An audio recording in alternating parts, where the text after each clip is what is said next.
Hey guys, an update on Snowflake.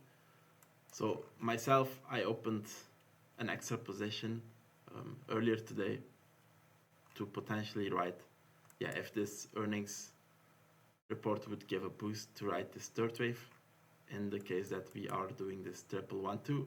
Of course, it looks like it's not going to do that because we're down 8%, although we beat the estimations. I can't see any data yet here, so that sucks. I'll make a new video as well once we get this, maybe like in the next few days. But if we just look at the chart, because we are now moving down, I need to adjust and add an extra scenario to the chart, okay? Still, it's possible that we are doing this 1112, but it's still also possible that this wave 2 is finished and that we had a 5-wave move up here. If I zoom in, this could be a 1 2 1 2 3 4 5 4 5, okay? And now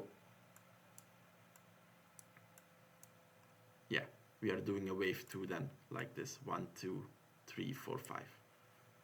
We are now sitting at the golden ratio, so if it holds this, maybe we open tomorrow green and it's still possible then.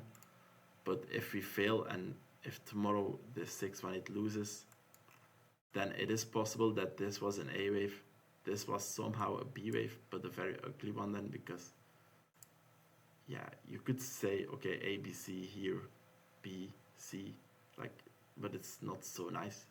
I would have loved to see a move like this, a little bit more three wavy, but okay.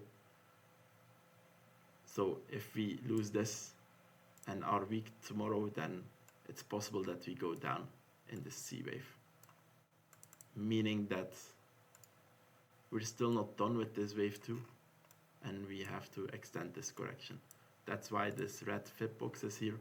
I took it from this A wave to where we are now, this B wave, and it gives you these targets. And it's interesting, this one is together with this 618 here, so around $219, $217 is an area to watch. Of course, above that we have the point of control of this range here at 224.66. And then what I'll do is I'll just label it like this. This is then the potential bullish scenario still, that we will bounce tomorrow and we will go to the upside. What's written here? Snowflake provided an outlook for Q4. It's made to be around 1.2 billion. So maybe that's also the reason that the forecast it's not so good. Like if your forecast this quarter was 1.18 and for next quarter it's 1.2, that's quarter on quarter not really great actually.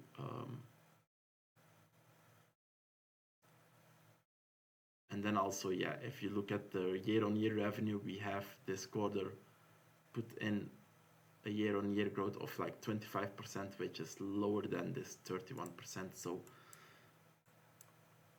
that's not so strong, okay? So maybe this bullish scenario is not gonna happen, but it's still possible. I have my stop loss below this point of control. Yeah, I gave it a lot of space, but I could, and it's not a very large position, but I could because I have myself positioned already since here in the stock with a larger position.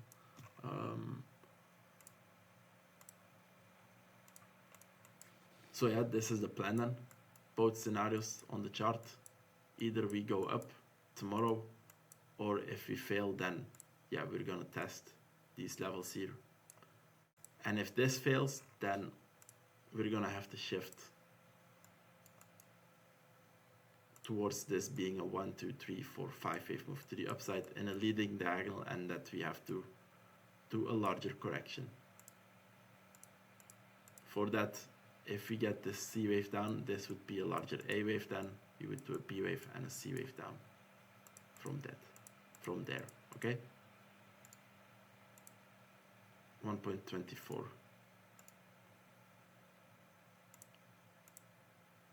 which is not too bad. I mean, it could be better, but of course they will beat it again probably. But maybe that's why there's a little bit of a sell-off, because the year-on-year growth was lower and because the forecast is not so high. Okay, so yeah, sorry, there are multiple scenarios on the chart again, but I don't think it's really too difficult. It's pretty clear.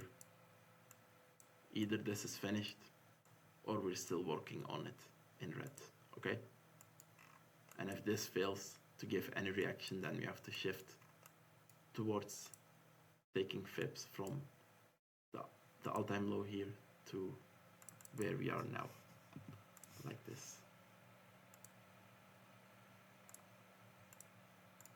And then these are the levels you want to watch, and these are the levels of interest. But I'll put them on the chart once we lose these things, if we lose these things, okay? These levels. Thank you for watching, and I'll keep you posted. Let's see what tomorrow is gonna give. It might just react strong at the opening, okay?